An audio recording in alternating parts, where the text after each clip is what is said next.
우리 몸에 각종 암과 무서운 질병을 일으킬 수 있는데 우리가 매일매일 먹고 있는 것이 있어요. 그것이 뭘까요? 그것은 바로 미세 플라스틱이에요. 물 한 모금이나 배달 음식 한 그릇, 전자레인지에 데운 반찬, 세탁기 한번 돌린 이 그날의 하수까지 생각보다 많은 길로 우리 몸과 생활에 들어오죠. 완전히 피하기는 어렵겠지만 얼마나 자주, 얼마나 많이가 이 위험을 좌우해요. 지금 영상을 보시는 모든 분들이 바로 실천할 수 있도록 위험은 무엇인지, 몸에 들어오는 의외의 순간은 언젠지 일상에서 꼭 조심할 점과 줄이는 비법을 모두 한번 알려드릴게요. 입으로 들어온 미세 플라스틱은 장점막을 스쳐 지나가면서 미세한 염증을 유발할 수 있어요. 동물 실험에선 장 점액층이 얇아지고 장벽이 약해져서 장 누수가 나타나고 장에 있는 미생물 균형이 어긋난다는 소견도 보고됐어요. 이런 변화는 배가 더부룩하거나 변 상태가 나빠지는 이 기능성 장 증상이나 대사 건강 악화와 연관될 수가 있겠죠. 특히 염증성 장질환이나 과민성 장 증후군이 있는 분들은 더 민감할 수가 있어요. 흡수된 작은 입자들은 간으로 많이 가요. 간세포가 입자를 처리하는 과정에서 산화스트레토와 같은 경미한 염증 반응이 생기면 동물 연구에서는 지방간 소견이 악화되는 보고가 있었어요. 또 플라스틱 표면에는 프탈레이트나 비스페놀, 만연제와 같은 첨가물이나 환경 독소가 달라붙어서 함께 이동할 수 있는데 이런 물질들은 호르몬 교란이나 인슐린 저항성과 같은 연관이 있겠죠. 그래서 비만, 당뇨 위험 신호도 겹쳐요. 사람에서는 아직 원인 확정까지는 아니지만 대사질환이 있는 분들은 노출을 더 낮추는 게 유리하죠. 작은 입자는 혈액을 타고 돌며 면역세포가 먹어치우려다가 염증 반응을 일으키고 이 과정이 지속 반복되면 혈관벽에 불리하겠죠. 일부 연구에서는 동맥 플라크에서 미세 플라스틱이 검출되기도 했어요. 아직 직접 원인으로 못 박을 수는 없지만 고혈압, 고지혈증, 흡연처럼 혈관에 부담이 있는 분은 덜 노출될수록 좋겠죠. 아주 작은 나노급 입자는 동물에서 이 혈내 장벽을 통과해서 뇌로 들어가서 미세 악교세포 활성과 미세 염증을 유발하고 기억력, 학습 능력 저하 신호가 관찰됐어요. 사람에서는 혈액이나 뇌질환과의 연관 가능성이 제기되는 단계죠. 뇌는 염증과 혈류에 민감해요. 규칙적인 수면이나 유산소 운동과 함께 노출 줄이기가 뇌 건강의 기본이죠. 들숨으로도 들어올 수 있어요. 진먼지나 섬유먼지 속 미세 플라스틱이 폐 깊숙이 들어가면 만성적으로는 기침이나 천식 유사 염증을 높일 수 있다는 우려가 있겠죠. 실내 먼지 관리만 잘해도 흡입 노출을 꽤 줄일 수가 있어요. 플라스틱 자체보다는 첨가물인 이 프탈레이트나 비스페놀 등 이런 게 문제인데 일부는 에스트로겐이나 갑상선 호르몬을 흉내내거나 방해할 수가 있고 동물에서는 정자수나 운동성 감소, 난소기능 변화 신호도 보고가 되죠. 사람 연구에서는 상관관계 수준의 보고들이 누적되고 있는 중이죠. 가임기, 임신부, 청소년은 특히 조심해야 돼요. 미세 플라스틱은 암이다 라고 단정할 수는 없지만 다만 만성염증, 산화스트레스 그리고 일부 첨가물의 발암성 때문에 간접적 위험 신호가 거론되기도 하죠. 먼저 미세 플라스틱이 도대체 뭘까요? 눈에 간신히 보이거나 아예 보이지 않을 정도로 잘게 부서진 플라스틱 조각을 말해요. 대략 약 0.5mm 이하를 미세, 그보다도 훨씬 작은 머리카락 굵기의 수천 분의 1 이하는 나노라고 불러요. 너무 작다 보니 물과 음식, 공기, 먼지 속으로 스며들고 우리 몸의 장벽을 통과해 혈액 속에서도 발견돼요. 실제로 2022년 연구에서 건강한 사람 22명의 혈액을 검사했더니 17명에서 우리가 일상생활에서 많이 쓰는 플라스틱 성분이 검출됐어요. 그럼 다 흡수되느냐? 이건 아니고 세계보건기구는 대략 150 마이크로미터보다 큰 조각은 장에서 흡수되지 않고 변으로 빠져나간다고 봐요. 문제는 그보다 작은 조각들이고 아주 작은 나노급은 혈관을 타고 온몸을 돌 수 있다는 점이죠. 어디에 쌓이고 얼마나 머무는지 장기적으로 우리 몸에 어떤 변화를 만드는지는 아직 연구가 진행 중이라고 해요. 다만 정자수나 간기능, 암진행, 항암제 내성과의 관련성을 의심하는 보고들이 나오고는 있죠. 적게 노출되도록 한다가 현재는 가장 확실한 원칙이죠. 그럼 어디서 주로 들어올까요? 현실적으로 가장 큰 통로는 물이에요. 의외죠. 생수병이 편하고 깨끗해 보이지만 플라스틱 병 벽에서 아주 작은 도각이 떨어져 물로 섞일 수가 있어요. 만들 때 높은 열과 압력을 받고 유통 보관 중에 햇빛을 받거나 차고 뜨거운 온도 변화를 반복하면 표면이 더 쉽게 마모돼요. 일부 연구에서는 수돗물보다 생수의 미세 플라스틱이 수십 배나 더 많다고 보고가 되었고 정확한 배수는 연구마다 차이가 크죠. 왜냐면 아직 전 세계가 같은 방식으로 정확히 세는 표준법을 다 정하지 못했기 때문이에요. 그래도 방향성은 분명해요. 병 생수 쪽이 많다. 특히 일회용 페트병은 한 번 쓰고 버리라고 만든 용기예요. 집에서 여러 번 다시 채웠으면 표면이 더 닳아서 조각이 더 떨어져 나올 수가 있겠죠. 뜨거운 자동차 한여름 직사광선 아래 두는 일은 피하시는 게 좋고 높은 온도에서는 미세 플라스틱 성분 일부가 또 다른 형태로 소량 용출될 수 있다는 경고도 있어서 여름철 보관은 반드시 그늘이나 냉장고, 실내가 기본이에요. 그럼 과연 수돗물은 안전한가요? 우리나라 정수장 관리 수준은 세계적으로 매우 엄격해요. 문제는 정수장에서 집으로 오는 길이죠. 오래된 상수도관, 노후된 아파트 내부 배관에서 다시 오염이 섞일 수가 있어요. 그래서 방법은 간단해요. 집안 수질은 지 자체 무료 수질 검사를 받아서 확인하시고 주방에 간단한 정수 필터를 쓰거나 주전자에 끓여서 드시는 게 좋고 끓이는 건 아주 쉬우면서도 도움되는 습관이죠. 수돗물에는 아주 소량의 석회 성분이 있는데 끓이면 이 성분이 딱딱하게 엉겨서 가라앉아요. 이때 물속에 미세 플라스틱도 같이 들러붙어서 바닥으로 내려앉을 수가 있죠. 우리나라처럼 연수라도 끓이면 일정 부분은 줄어들어요. 한 가지 요령을 더 드리면, 끓이기 전에 칼슘이 들어있는 보충제 가루를 아주 조금 넣었다가 끓인 뒤에 맑은 윗물만 따라 마시고 바닥 침전물을 버리는 방법이 있어요. 칼슘이 미세 플라스틱을 더 잘 붙잡게 도와주는 셈이죠. 다만 보충제는 음용을 위한 제품을 쓰고 과량을 넣지 마시고 종이 커피 필터 같은 펄프 필터를 한번 걸러내면 입자가 더 걸러질 수 있겠죠. 이 세 가지를 합치면 훨씬 깔끔한 물을 드실 수가 있겠죠. 또 하나, 주방 정수기의 필터는 엔지니어링 플라스틱이라고 해서 단단한 재질이라서 필터 자체에서 조각이 우르르 떨어져 나오진 않아요. 다만 제때 교체가 정말 중요하겠죠. 날짜 잊지 않게 달력에 표시해 두시는 게 좋고, 그럼 물 말고 음식이라는 질문도 있을 텐데 네 가지만 기억하시면 돼요. 첫째, 바다에서 나는 것. 바다에서 이미 플라스틱 쓰레기가 많이 돌아다니잖아요. 잘게 부서져 섬처럼 떠다니는 것도 있어요. 시간이 가면 더 잘게 부서지고 작은 생물이 먼저 먹고 그걸 큰 생선이 먹고 결국엔 우리 식탁으로 오겠죠. 멸치처럼 통째로 먹는 작은 생선에서는 내장까지 같이 먹다 보니 조금 더 들어올 수도 있고, 큰 생선은 내장을 깨끗이 제거하고 요리하면 그만큼 줄어들 수는 있겠죠. 그래도 현실적으로 생선에서 들어오는 양보다 병생수에서 들어오는 양이 많은 경우가 많다는 점을 기억해 두세요. 둘째는 소금. 바닷물에서 결정이 만들어질 때 작은 이물질이 결정 C가 되기도 해요. 그래서 천일염에는 미세 플라스틱이 아주 적은 양 들어있을 수가 있어요. 이걸 걱정하느라 스트레스를 크게 받으실 필요는 없죠. 하루 생수 한 병으로 들어오는 양과 비교하면 소금에서 들어오는 양은 매우 적어요. 그래도 꺼림칙하면 구운 소금을 쓰거나 핑크솔트처럼 오래전에 육지에서 형성돼 암염을 적절히 섞어 쓰는 것도 방법이에요. 세 번째는 배달 포장 음식이 뜨거운 국물, 일회용 용기에 바로 담으면 그 자체로 용기 표면에서 미세 플라스틱이 조금 떨어져 나올 수가 있겠죠. 여기에 다시 용기째 전자레인지에 넣어서 더 뜨겁게 데우면 한 번 더 떨어져 나올 수도 있겠죠. 그러니 배달 오면 한 번에 그릇만 바꿔도 위험을 조금 낮출 수가 있겠죠. 네 번째는 부엌 도구나 코팅 프라이팬, 실리콘 도구, 플라스틱 조리 도구는 편하지만 긁히거나 오래 쓰면은 이 작은 조각이 떨어질 수가 있어요. 코팅팬을 처음 가열했을 때 연기가 타거나 냄새가 심하면 바로 교체해 주시고, 코팅이 벗겨진 팬은 미련 없이 보내주세요. 유리나 세라믹, 스테인리스나 무쇠팬을 섞었으면 수명이 길고 안전하죠. 이쯤에서 우리 집에서 특히 조심해야 할 상황을 한번 정리해 드릴게요. 일회용 페트병을 재사용하지 말고 햇빛이나 차 안 고열해 두지 마세요. 얼렸다가 녹이는 것도 피해 주세요. 플라스틱 용기나 랩을 전자레인지에 직접 넣지 마시고 뜨거운 음식은 꼭 유리나 도자기 그릇으로 옮겨서 데우세요. 배달 용기째로 다시는 가열하지 마시고, 국이나 찌개는 냄비로, 볶음 튀김은 접시로 옮겨서 데우시는 걸 추천드려요. 냉동 지퍼백은 바로 뜯지 말고 먼저 상온 냉수에서 살짝 해동한 뒤에서 열어서 음식만 꺼내서 조리하시고, 얼어있는 상태에서 확 잡아 뜯으면 미세 조각이 더 떨어져 나올 수가 있어요. 플라스틱 뒤집개로 또 코팅팬을 너무 세게 긁지 마시고, 나무나 스테인리스, 실리콘이라도 표면이 상하면 바로 교체해 주시는 게 좋아요. 실리콘 코팅 종이나 매트는 편리하지만 쓰고 버려야 되고, 과다한 사용은 환경에 그대로 남겠죠. 가능한 유산지나 철판, 세라믹 팬을 병행해서 사용량을 줄이시는 게 좋아요. 또한 세탁 건조기도 과다 사용을 줄이시는 게 좋고, 건조기는 합성섬유 미세 조각을 대량으로 날려요. 가능하면 자연 건조로 한번 바꿔서 사용하시는 게 좋아요. 이제 하면 좋은 거예요. 이 실천 포인트만 챙기면 크게 어렵진 않아요. 물은 수돗물이랑 필터, 끓이기 이 세 단계 중 가능한 선을 선택을 해주시고, 기본은 수돗물을 끓여서 마시는 게 좋고 맑은 윗물만 따라서 드시는 게 좋아요. 가능한 활성탄 정수기나 역삼투압 필터를 쓰되 교체 주기를 꼭 지키시는 게 좋고, 종이 필터로 한 번 더 걸러서 좋아요. 외출 시에는 텀블러를 습관화해 주시는 것도 좋고, 배달 음식을 만약에 자주 드신다면 용기 바꾸기를 생활화해 주시고 작은 스테인리스 그릇이나 유리 밀폐 용기 한두 개만 구비해도 충분하겠죠. 전자레인지 원칙도 정해주시는 게 좋고, 유리 도자기만 들어간다 이 한 줄이면 끝이죠. 랩은 음식에 닿지 않게 살짝 씌우시고, 플라스틱 용기는 전자레인지에는 절대 넣지 마시고, 조리도구에 점검의 날을 한번 만들어 보시는 것도 좋아요. 코팅이 벗겨진 팬, 표면이 해진 뒤집개, 오래 찢어진 실리콘 주걱은 정리해 주시고, 기본 팬, 무쇠나 스테인리스나 코팅팬 한 종 정도로 단출하게 해주시고, 세탁은 덜 자주, 더 알차게가 핵심이에요. 합성섬유 오줌 면 세탁망에 넣고 찬물이나 약한 겉으로 짧게 효소 세제를 써서 불림 시간은 늘리고 세탁 시간은 줄이고, 세탁기는 가능하면 미세 섬유 필터가 달린 제품을, 없다면 외장 필터 세탁망을 활용하시는 것도 좋아요. 세탁물을 충분히 모아 한 번에 돌리는 것만으로도 방출량이 확 줄어들죠. 소금이나 해산물은 과도한 걱정보다 손질 선택으로 큰 생선은 내장 제거, 멸치 새우는 깨끗이 헹구고, 소금은 평소 쓰던 거 쓰되 가끔 구운 소금이나 암염으로 섞어 쓰는 정도면 충분하고요. 주방이나 욕실의 스프레이류 꼭 필요한 경우에만 사용하시고, 사용한 뒤 환기를 충분히 해주시는 게 좋아요. 분리배출은 귀찮아도 제대로가 정답이에요. 당장 100% 재활용되지 않더라도 깨끗이 모아두면 미래 기술이 자원으로 되살릴 수가 있겠죠. 섞여버리면 그 자리에서 또 쓰레기가 돼요. 여기까지 들으시면 이런 생각이 들 수가 있죠. 그럼 난 지금까지 많이 먹은 건가? 이제 늦지 않은 건가? 절대 그렇지 않아요. 오늘부터 줄이면 돼요. 위험은 노출량 노출량 곱하기 노출 횟수예요. 한 번 대단한 걸 하기보다 매일 습관 하나를 바꾸는 게 가장 커요. 앞에서 알려드린 것 한 가지씩만 개선해도 한 달 이후에는 전혀 다른 생활이 되고, 이 모든 내용은 완벽하게 끊으라가 아니라 친구 만나러 나가다가 목이 마르면 생수 한 병 드셔도 되죠. 중요한 건 습관으로 대량으로 매일 소비하던 걸 줄이라는 거죠. 예를 들어 텀블러를 자주 쓰면 생수는 일주일에 한 병 정도로 내려올 거고, 배달 음식도 용기 바꾸기만 생활해도 노출을 크게 줄이고, 세탁을 모아하고 자연 건조를 늘리면 하천으로 흘러가는 미세섬유도 줄어들고, 우리의 작은 선택이 내 건강을 지키고 동시에 손주들이 살 세상에 물과 바다를 지켜주겠죠. 정수기 필터가 플라스틱인데 거기서 나오는 거 아닌가 하는 의문도 들 수 있는데, 정수기 필터는 매우 단단한 재질이라서 일상 사용에서 조각이 우수수 떨어져 나오진 않아요. 오히려 교체 시기를 잊어버리는 게 문제죠. 제때 바꾸면 걱정은 훨씬 덜 수 있어요. 그럼 실리콘은 안전할까요? 실리콘 자체는 인체에 비교적 안전하다고도 알려져 있는데, 이것도 미세 조각이 떨어질 수는 있고 환경에서는 잘 썩지 않겠죠. 오래 쓴 실리콘 도구가 끈적하고 가루가 묻어나면 당장 교체하시고, 페트병에서 환경 호르몬이 나온다는 말이 있는데 이건 맞을까요? 정답은 일반 페트병 자체에는 이 PVA가 들어가지 않아요. 다만 대형 물통에 쓰는 이 폴리카보네이트 같은 재질은 가열 시 PVA가 조금이라도 녹아나올 수 있으니, 그런 용기는 가열하지 말고 차갑게만 쓰시는 게 좋아요. 미세 플라스틱을 완전히 없애는 방법은 아직 없는데, 하지만 노출을 줄이는 생활 습관은 지금 당장 누구나 시작할 수가 있어요. 지금 바로 주방에서 플라스틱 용기 몇 개만 치워보세요. 내일 외출에는 이 텀블러를 챙겨보세요. 세탁기를 하루 미루고 빨래를 조금 더 모아보세요. 작은 변화들이 쌓이면 여러분의 몸은 더 가벼워지고 물맛은 더 좋아지고 지구는 조금 덜 답답해질 거예요.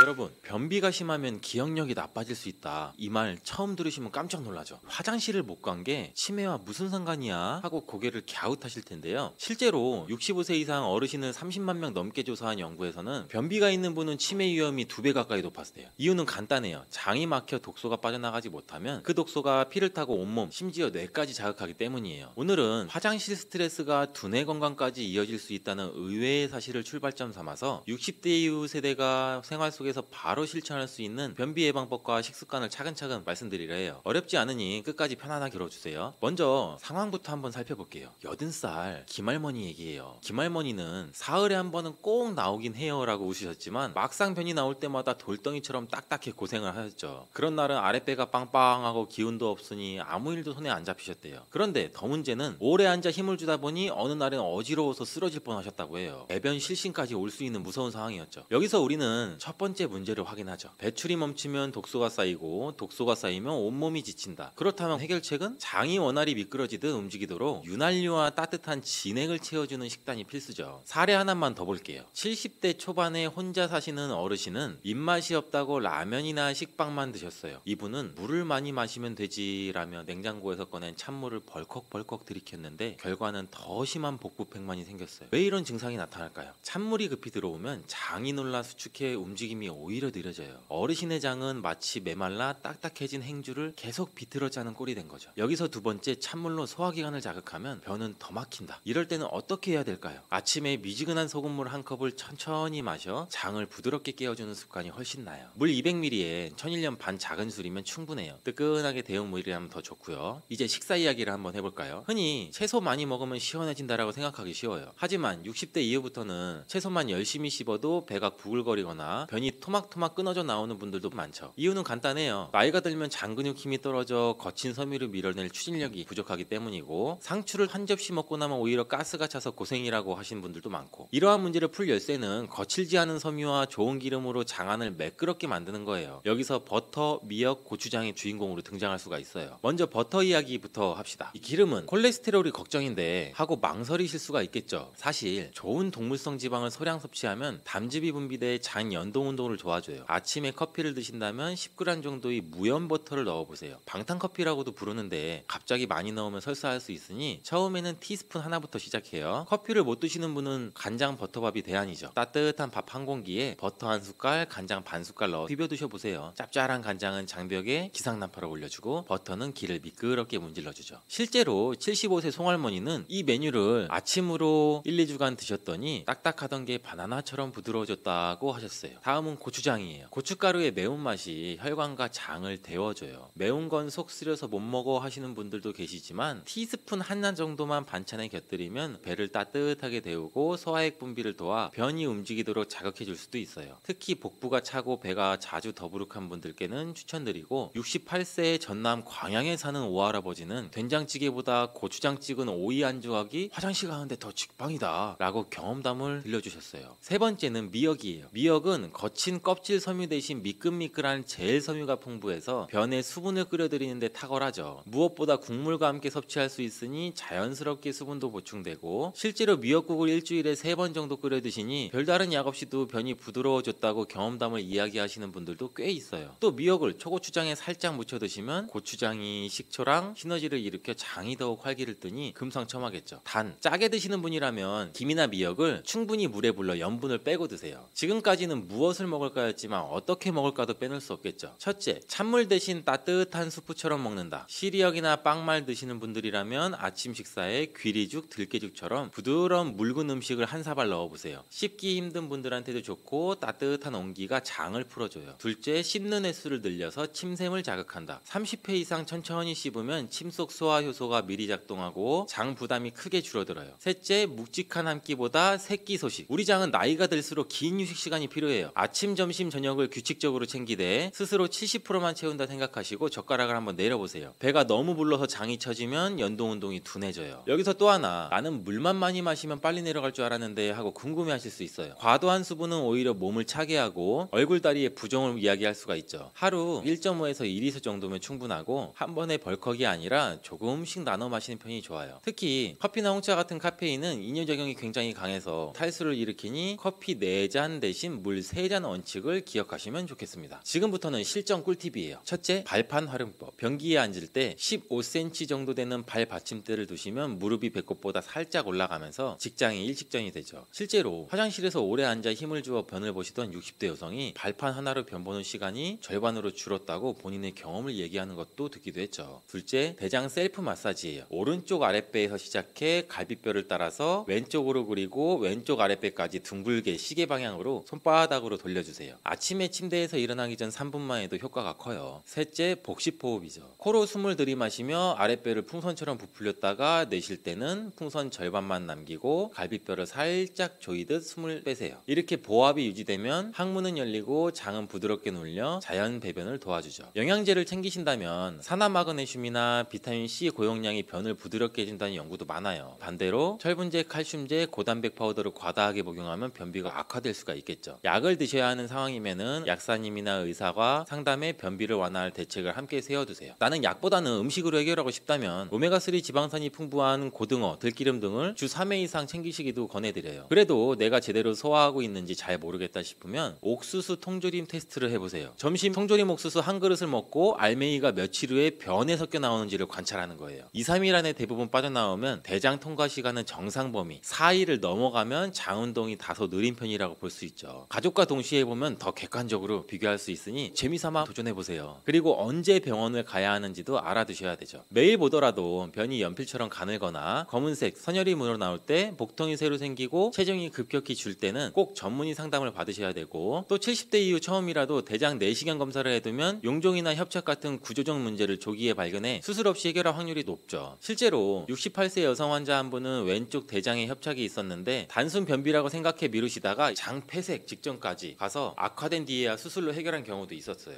노인 변비는 단순히 불편함에 그치지 않고 실신이나 장 폐색 심하면 치매 위험까지 높일 수 있는 중요한 건강 신호예요. 거친 채소만 많이 먹자는 옛 관념에서 벗어나 버터나 고추장, 미역처럼 장을 미끌거리게 하고 장을 깨워주는 음식과 따뜻한 소금물, 규칙적인 식사 시간을 통해 장 속에 진액과 윤기를 한번 채워줘 보세요. 발판, 마사지, 복식호흡 같은 작은 습관이 약보다 강력한 처방이 될 수가 있죠. 무엇보다 오늘 화장실에서 편안했는가를 매일 스스로 한번 체크하신다면 장도 뇌도 더 오래 건강할 수가 있겠죠.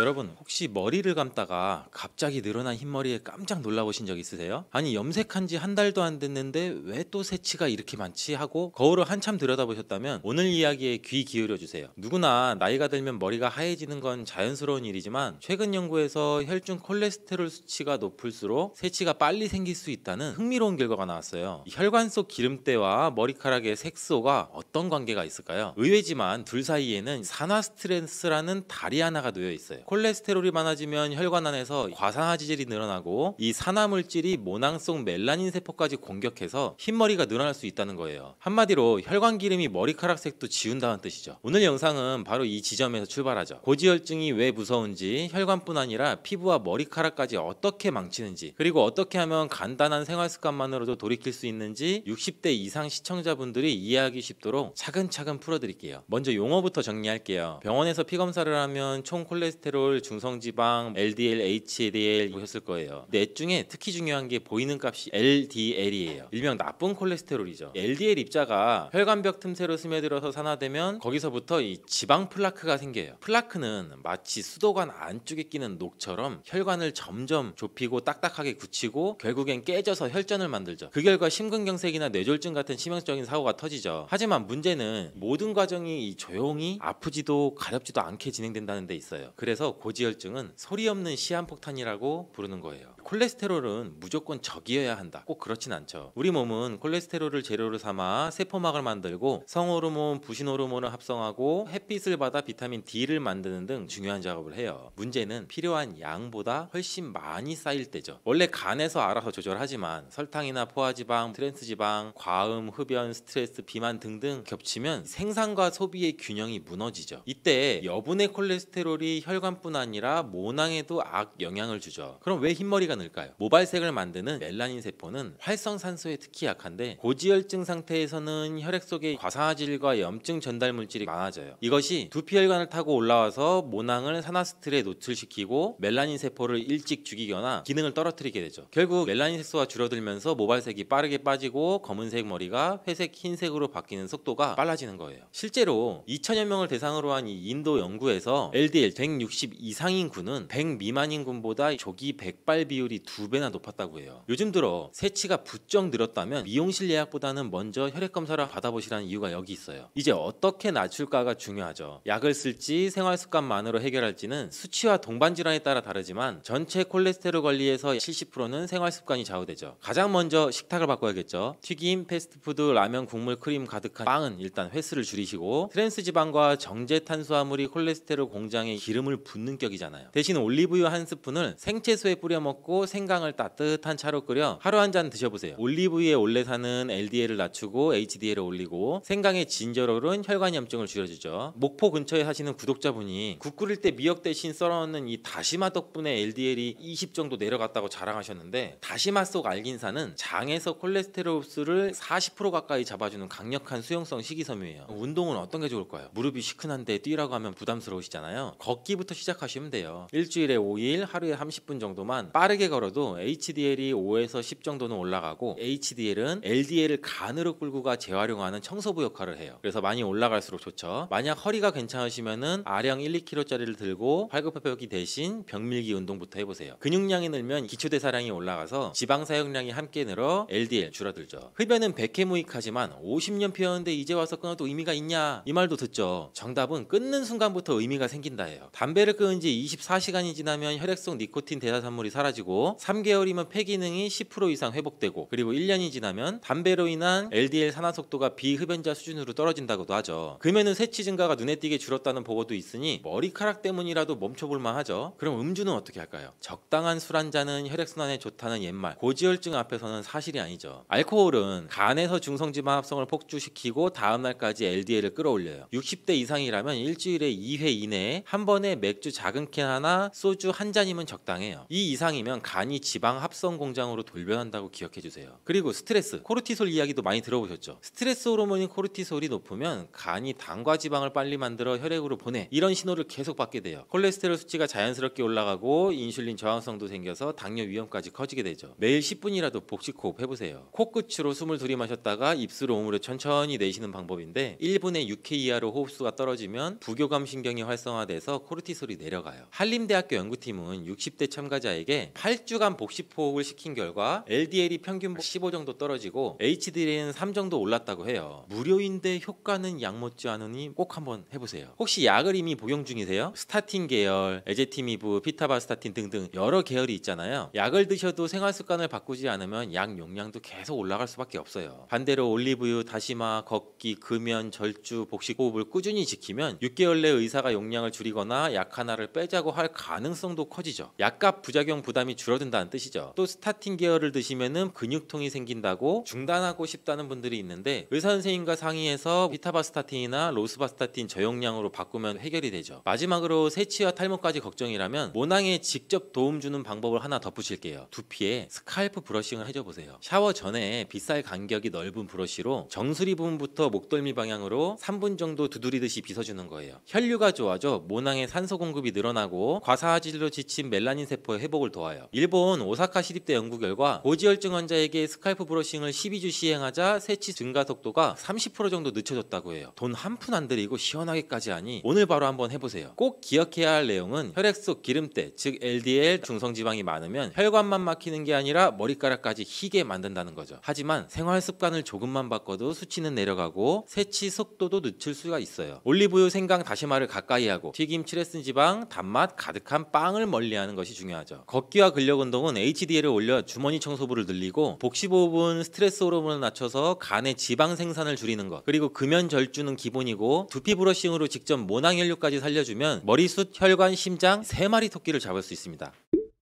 특히 여성의 경우에는 폐경 이후에 나타나는 호르몬의 변화로 인해서 고지혈증에 더 취약해져요. 고지혈증은 남성들이 더 위험한 거 아니야? 여성분들 굉장히 의외죠. 여성분들은 폐경 이후 고지혈증의 위험이 급격하게 증가가 되는데 여성 폐경 이후 호르몬 변화로 인해서 나쁜 콜레스테롤이라고 불리는 LDL 수치가 증가하고 좋은 콜레스테롤이라고 부르는 HDL 수치는 감소하게 돼요. 이 LDL이 중성지방 수치를 높이는 경향이 있기 때문에 고지혈증에 걸릴 수 있는 확률이 높아질 수 있죠. 미국 하버 UCLA 의료센터 연구팀은 체내 콜레스테롤 합성은 저해하는 나이가 들면서 점점 건강관리가 점점 더 중요해지는데 혹시 주위에서 혈관질환 관리를 못해서 갑자기 쓰러지셨다는 소식 들어보셨나요? 고지혈증, 뇌졸중, 심근경색과 같은 질병은 혈관에 쌓인 지방이 주범인데 혈액 속 지방의 수치가 높은 고지혈증은 우리의 건강을 크게 위협할 수 있어요. 이 고지혈증이 과연 무엇이며 어떻게 하면 관리할 수 있는지 고지혈증에 대한 모든 것 같이 알아볼게요. 고지혈증이란 단어 많이 들어보셨죠? 피검사 결과를 볼 때 익숙하게 듣는 단어죠. 이 고지혈증이라는 게 뭘까요? 고지혈증은 우리 몸에서 중요한 역할을 하는 콜레스테롤이 과하게 축적돼서 혈관에 문제가 생기고 이런 상태를 말하는데 이는 심혈관 질환과 다양한 합병증도 일으킬 수가 있어요. 주된 원인 중에 하나죠. 고지혈증은 혈액 속에 있는 지방질, 특히 콜레스테롤이나 중성지방 수치가 정상 범위를 초과하는 상태를 말하는데 일반적으로 이러한 고지혈증은 총 콜레스테롤 수치, 중성지방 수치, 또 나쁜 콜레스테롤인 LDL 수치, 가장 기본적으로 이 수치를 기준으로 고지혈증에 대한 약도 달라지고 약에 대한 기준도 세울 수가 있는데 고지혈증은 초기에는 아무런 증상이 잘 나타나지 않아 잘 인지가 되지 않지만 이 상태가 오래 지속이 되면 혈관에 지방이 쌓여서 동맥경화도 일으킬 수가 있고 결과로 심장병이나 뇌졸중, 고혈압 등 심각한 혈관 질환으로 이어질 수 있는 매우 위험한 상태가 될 수가 있죠. 콜레스테롤 듣기만 해도 뭔가 몸에 해가 될 것 같고 우리 체내에서 빨리 없어져야 할 것 같죠? 근데 콜레스테롤이 우리가 흔히 나쁜 것이라고만 생각하시는 성분인데 사실 우리 몸에서 중요한 역할을 하는 지방 성분, 이거 아셨나요? 콜레스테롤은 세포막, 호르몬, 비타민 D 그리고 그 외 여러 가지 인체에 필요한 것들을 만들어내는 데 중요한 역할을 해요. 이에 대해서 먼저 몇 가지 알려드릴게요. 콜레스테롤은 모든 세포의 세포막을 구성하는 중요한 성분이고 혈관을 막는 주범인 콜레스테롤이 우리의 세포막을 구성하는 중요한 성분이라니 참 의외인데요. 세포막은 이 세포가 외부 환경과 소통하고 영양소를 흡수하고 노폐물을 배출하는 역할을 하죠. 이 콜레스테롤이 부족하면 세포막의 기능이 제대로 이루어지지 않게 되기 때문에 세포가 재기능을 하지 못할 수가 있어요. 또한 콜레스테롤은 호르몬을 만드는데 꼭 필요해요. 예를 들어 성호르몬인 에스트로겐과 테스토스테론 그리고 부신 호르몬 합성하는 데 중요한 역할을 하고, 콜레스테롤이 몸속에 없다면 호르몬 불균형이 발생해서 여러 가지 건강 문제가 또 생길 수가 있어요. 피부에서 햇빛을 받으면 콜레스테롤을 이용해서 비타민 D를 만든다는 거 알고 계셨나요? 콜레스테롤이 비타민 D의 합성에도 영향을 준다니 놀라셨죠? 우리가 잘 알고 있는 비타민 D는 뼈 건강을 유지하는 데 필수적이고 면역 체계를 강화하는 데도 중요한 역할을 해요. 콜레스테롤이 없다면 필수적인 비타민 D를 체내에서 만들지 못하게 돼요. 이렇게 우리 체내에 필수적이고 중요한 콜레스테롤, 그러나 콜레스테롤이 과다하게 축적이 되면 우리가 걱정하는 큰 문제가 되는데, 콜레스테롤 수치가 높은 상태, 다른 말로 고콜레스테롤의 위험성, 그리고 그에 따라 생기는 질병들 바로 한번 알려드릴게요. 고콜레스테롤은 단순히 숫자상으로 높을 뿐만 아니라 실제로 혈관 건강에 심각한 영향을 미칠 수 있다는 거 다들 알고 계시죠? 고지혈증이 지속이 되면 혈관에 지방이 축적되어 혈관이 좁아지고 딱딱해지고 결국 동맥경화증이 발생하게 되는데, 동맥경화증은 혈관이 딱딱해지고 좁아져서 혈액이 원활하게 흐르지 않게 만드는 질환이에요. 이로 인해서 발생할 수 있는 위험질환 3가지 바로 알려드릴게요. 첫 번째는 심장병이고, 심장병은 고지혈증과 매우 밀접한 관련이 있어요. 고지혈증은 심장병의 발병에 아주 큰 영향을 주는데, 이로 인해서 혈관벽에 지방이 축적되면 혈관이 좁아지거나 막히게 된다는 거 알고 계시죠? 혈액의 흐름이 원활하지 않게 되고, 이로 인해서 심장에 산소 공급도 부족해지고 결국엔 심장마비, 협심증, 심근경색, 심혈관 질환이 발생할 수 있죠. 고지혈증이 유발할 수 있는 질환 2번째는 뇌졸중이에요. 뇌졸중에는 뇌의 혈액이 제대로 공급되지 않을 때 발생될 수 있는데, 고지혈증으로 인해 혈관이 좁아지거나 막히게 되면 뇌로 가는 혈액이 차단될 수가 있겠죠. 그렇게 되면 뇌졸중의 발생 위험도 높아지고, 특히 동맥경화로 인한 혈전 생성이나 혈관도 막혀서 발생하는 뇌졸중인 허혈성 뇌졸중이 아주 큰 원인이 될 수도 있겠죠. 고콜레스테롤증으로 인해 생길 수 있는 질환 3번째는 말초동맥질환이에요. 말초동맥질환 들어보셨던 분도 계시고 생소하신 분도 계신데, 이 질환은 다리나 팔과 같은 말초 부위의 혈관이 좁아지면서 혈액순환이 안 돼서 발생하게 되는데, 이 질환이 생기면 심하신 분들은 걸을 때 다리도 매우 아파요. 저리고 일상생활도 제대로 할 수가 없는데, 다리의 피부 변화나 상처도 잘 아물지 않고 무기력해지고, 일상적으로는 이런 수족냉증 같은 질환도 빈번하게 올 수가 있겠죠. 이렇게 무서운 질환을 일으키는 고지혈증, 과연 고지혈증이 생기는 이유가 무엇일까요? 고지혈증을 유발시키는 이유는 여러 가지가 있지만 식습관, 생활습관, 유전적, 환경적인 요인에 의해 발생할 수가 있는데, 이것 말고도 고지혈증을 일으키는 의외의 원인들 3가지 바로 알려드릴게요.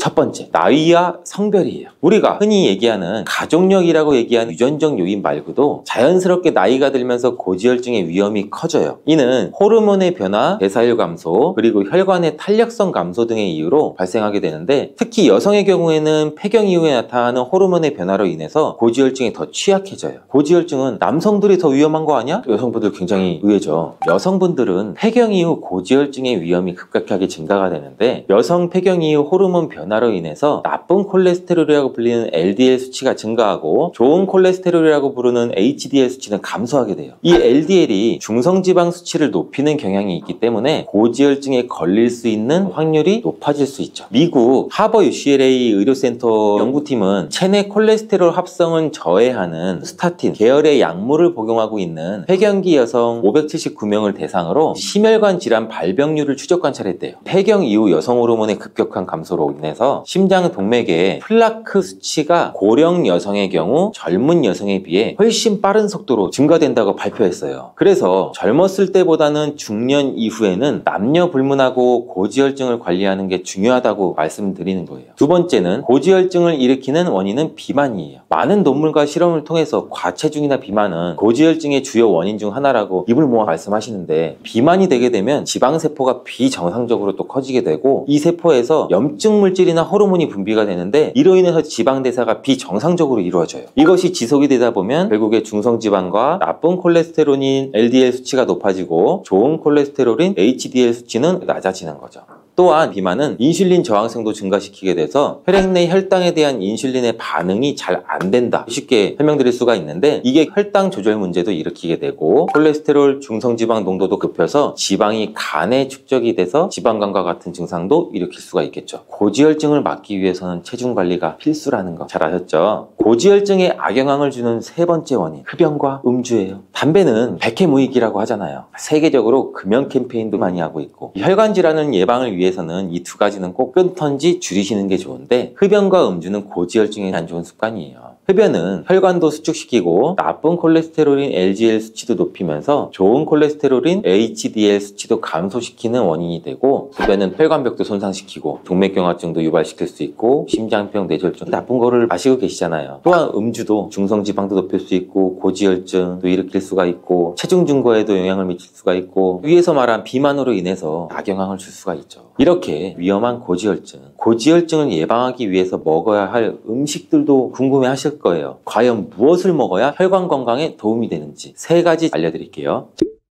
첫 번째는 올리브유예요. 올리브유는 고지혈증 관리에 매우 유익한 음식인데 기름이 혈관 건강에 도움을 준다니 신기하죠. 이 올리브유는 혈관을 건강하게 유지하고 혈중 콜레스테롤 수치를 개선하는 데 도움이 돼요. 올리브유는 불포화 지방산이 풍부하고 우리 몸에 안 좋은 콜레스테롤의 수치도 낮춰주고 좋은 콜레스테롤인 HDL 수치도 높이는 데 도움을 줘요. 특히 모노불포화 지방산이 풍부한 올리브유는 심혈관 건강에 좋은 영향을 줘요. 올리브유는 튀김을 할 때 사용하기에는 적절하지 않아요. 샐러드나 드레싱, 구운 음식에 사용하면 좋고 모든 음식이 그러하듯이 올리브유 또한 과유불급, 과도하게 섭취하면 칼로리가 높아질 수도 있고 적당량, 좋은 품질의 올리브유를 사용하는 것을 추천해 드릴게요. 고지혈증에 좋은 음식 두 번째는 생강이에요. 생강은 혈액순환을 촉진하고 콜레스테롤 수치를 낮추는 데 효과적인 거 알고 계셨나요? 생강은 항염증 및 항산화 성분이 풍부하다는 거 많이 들어보셨을 텐데 이러한 생강의 성분으로 인해서 고지혈증도 개선되는 데 도움을 많이 줘요. 생강은 또한 혈액순환도 개선해주고 이로 인해 콜레스테롤 수치도 관리하는 데 도움을 줄 수 있고 실명갈 질환 예방에도 도움을 주는 성분을 가지고 있어요. 또 생강은 혈당도 안정화시키고 체중 관리에도 좋은 영향을 주는데 이렇게 몸에 좋은 생강은 차로 마시거나 생강을 얇게 썰어 생으로 먹거나 생강즙도 만들어 드시는 것도 좋은 방법이에요. 심혈관 질환을 예방하는 데 좋은 음식 세 번째는 다시마예요. 여러분 다시마 좋아하시나요? 저는 다시마에 초고추장을 살짝 찍어 먹는 것을 좋아하는데 이렇게 맛있는 다시마는 식이섬유와 미네랄이 풍부하고 혈압을 낮추는 데에도 도움을 주고 또 콜레스테롤 수치를 조절하는 데에도 매우 좋아요. 이러한 다시마는 알긴산이라는 성분이 포함되어 있어서 이 알긴산은 장에서 콜레스테롤 흡수를 억제해서 혈액 속의 콜레스테롤 수치를 개선해주는 효능도 있다는 사실 꼭 기억해 주세요. 이렇게 고지혈증을 예방하는 데 좋은 음식들을 알아보았는데 몸에 좋은 것이 있다면 나쁜 것도 있겠죠. 사실 몸에 좋은 것을 먹는 것도 중요하지만 더 중요한 것은 몸에 안 좋은 것을 잘 알고 피하고 줄이는 게 필수죠. 혈관 건강을 위해서 꼭 피해야 할 음식을 두 가지 빠르게 알려드릴게요.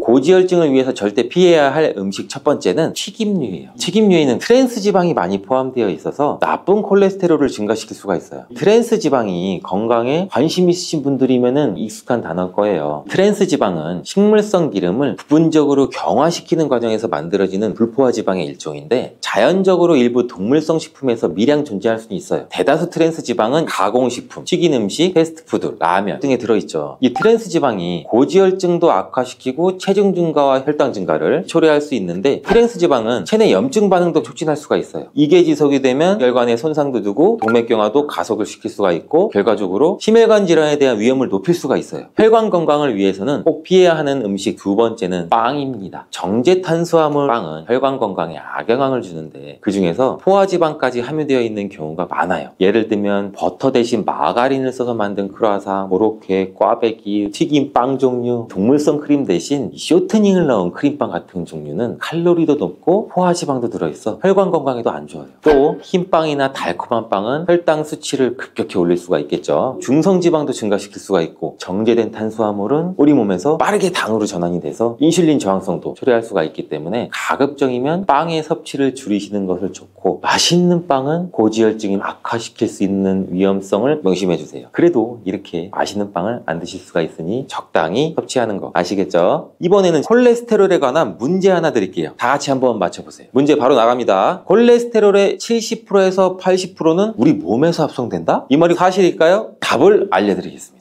네, 맞습니다. 인체에서 콜레스테롤의 약 80%는 체내에서 합성이 돼요. 정답을 알고 놀라시는 분들도 많으셨을 거예요. 우리 몸에 간에서 콜레스테롤이 합성이 되는데 이는 우리가 먹는 음식에서만 공급이 되는 것이 아니라 체내에서 자체적으로 생산이 된다는 뜻이에요. 콜레스테롤을 합성하는 주요 경로는 간에서 이루어지고 이 과정은 유전자와 호르몬 등등의 영향을 받아요. 그렇다면 우리가 먹는 것은 콜레스테롤 수치에 별 영향이 없으면 아무렇게나 막 먹어도 괜찮나요? 당연히 아니겠죠. 콜레스테롤은 우리 간에서 주로 합성이 되지만 그럼에도 불구하고 우리가 음식에서 섭취하는 콜레스테롤인 식이콜레스테롤도 일정 부분 영향을 미치겠죠. 예를 들어 고지방 음식을 많이 먹으면 체내 콜레스테롤 합성량이 증가할 수가 있고 이러한 넘치는 콜레스테롤이 혈관에 쌓여서 심혈관 질환의 위험도 높이는 거죠. 그렇지만 식이콜레스테롤이 체내 콜레스테롤 합성에 미치는 영향은 사람마다 다를 수가 있겠죠. 그래서 위에 소개해드린 혈관 건강에 좋은 음식과 나쁜 음식을 꼭 기억하시고 좋은 식습관과 운동으로 체내 콜레스테롤 합성을 억제하는 방향으로 관리하는 게 좋다는 거 꼭 명심해 주세요. 이 외에도 스트레스 관리는 고지혈증을 예방하는 데도 매우 큰 영향을 주는데 스트레스에 장기간 지속되거나 장기간 노출되면 신체의 여러 시스템에 부정적인 영향을 미치게 돼서 심혈관 건강에도 영향을 미치게 돼요. 스트레스를 받게 되면 신체는 스트레스 호르몬인 코르티솔과 아드레날린 분비하게 되는데 이러한 호르몬들이 혈당과 지방대사를 변화시키죠. 특히 이 코르티솔은 간에서 지방과 콜레스테롤을 합성하는 과정을 촉진을 시키고 이로 인해서 혈중 콜레스테롤 수치도 높아지고 중성지방도 증가될 수가 있죠. 또한 코르티솔은 인슐린 저항성도 유발할 수 있어 고혈당과 고지혈증을 악화시킬 수가 있으니 고지혈증 없이 건강하게 지내려면 스트레스를 최대한 피해 매일매일 즐겁게 생각하고 즐겁게 지내려고 노력하는 거 잊지 마세요.